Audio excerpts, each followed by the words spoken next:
Selamat jumpa kembali di Renungan Harian yang disusun oleh Pastor Crispinus Silalahi berdasarkan kutipan kitab suci hari ini. Saudara-saudari terkasih dalam Kristus, semoga Tuhan memberimu damai. Nah, kisah perjalanan ke Emmaus itu, jangan salah ya, ini bukan sekedar cerita kuno dari masa lalu. Percayalah, ini tuh salah satu kisah yang paling jadi cermin buat hidup kita. Ini cerita tentang bagaimana Tuhan menemui kita bukan pas kita lagi hebat-hebatnya, tapi justru saat kita merasa paling lemah, paling kecewa, dan rasanya udah di ujung tanduk. Oke, mari kita selami bareng-bareng kisah luar biasa ini. Jadi bayangkan ya, perjalanan ini itu nggak dimulai dengan sukacita, sama sekali bukan. Justru sebaliknya, langkah mereka itu gontai, berat. Dua orang murid ini jalan meninggalkan Yerusalem, kota yang tadinya jadi pusat harapan mereka, dengan hati yang hancur lebur. Ini nih, potret yang pas banget dari sebuah hati yang letih. Yuk, coba kita jujur-jujuran sebentar deh. Pernah nggak Anda ngerasa seperti ini? Di luar kelihatannya semua baik-baik aja, ya kan? Kerja jalan terus, urus keluarga, tanggung jawab beres. Tapi di dalam sini, ada sebuah kelelahan yang luar biasa.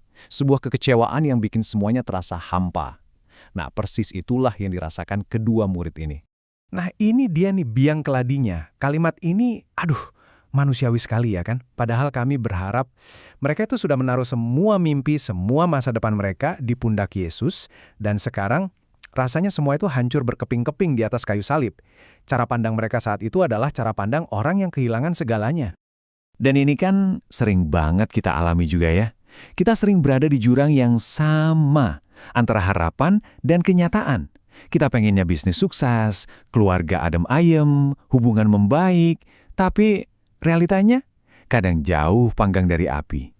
Benturan inilah yang bikin hati kita letih dan langkah kita terasa begitu berat. Tapi justru di titik paling rendah inilah momen ajaibnya datang. Yesus yang bangkit itu nggak muncul dengan cara yang heboh, nggak ada petir atau penghakiman, sama sekali bukan. Sebaliknya, ia memilih cara yang paling personal, paling lembut, dan sama sekali nggak terduga. Coba deh, perhatikan baik-baik reaksi Yesus. Ini luar biasa loh. Dia nggak langsung menyalahkan, iman kalian di mana? Enggak. Dia juga nggak menghakimi kekecewaan mereka. Malah, dia mendekat, jalan bareng di samping mereka. Dan yang paling penting, dia mendengarkan. Benar-benar dengerin semua unek-unek mereka sampai tuntas. Jadi ini intinya teman-teman, kita sering mikir kalau kita lagi jatuh, lagi ragu, Tuhan itu jauh. Padahal Injil hari ini bilang, salah besar. Justru sebaliknya, pas kita lagi di titik paling gelap, di tengah kekecewaan yang paling dalam, disitulah Tuhan datang paling dekat. Dia menemui kita persis di mana kita berada. Baru setelah dia mendengarkan, Yesus mulai ngomong. Dan dia nggak ngasih jawaban instan loh. Bukan kayak, ini solusinya A, B, C. Enggak.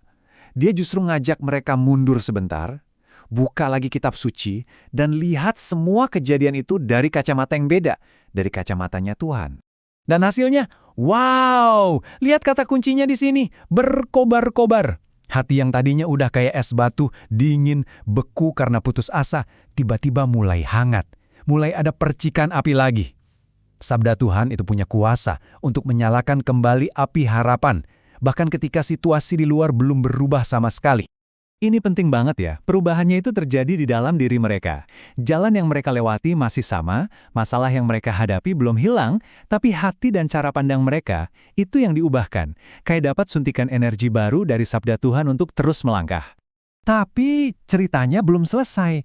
Puncaknya, klimaksnya, itu bukan di tengah jalan, melainkan di meja makan.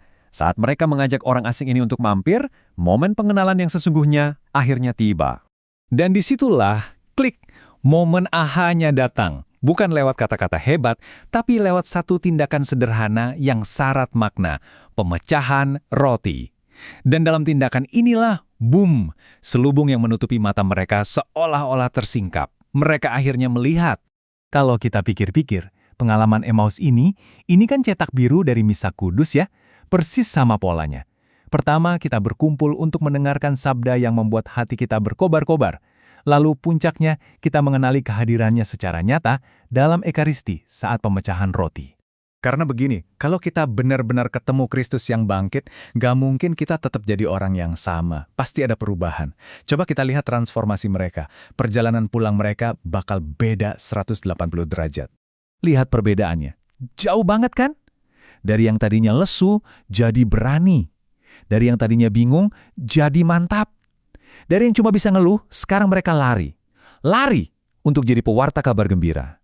Nah, inilah buah dari perjumpaan yang sejati. Oke, jadi apa nih oleh-oleh buat kita dari kisah ini? Ada 3 hal simpel. Pertama, jangan takut jujur sama Tuhan. Tumpahin aja semua kekecewaan kita. Dia mau dengerin kok. Kedua, biarkan sabdanya jadi kacamata baru buat kita melihat hidup. Dan ketiga, temukan kekuatan dalam ekaristi. Disitulah kita bisa melihat dia dengan lebih jelas. Jadi, mungkin hari ini Anda lagi ngerasa persis kayak murid-murid di jalan ke Emmaus itu. Capek, kecewa, rasanya pengen nyerah aja. Kalau iya, tolong ingat ini baik-baik ya. Yesus yang bangkit itu lagi jalan di samping Anda, saat ini juga. Cerita hidup Anda itu belum selesai. Tuhan belum selesai berkarya. Dia sanggup banget mengubah hati yang paling redup sekalipun menjadi hati yang berkobar-kobar lagi. Semoga Tuhan memberi engkau damai dan kebaikan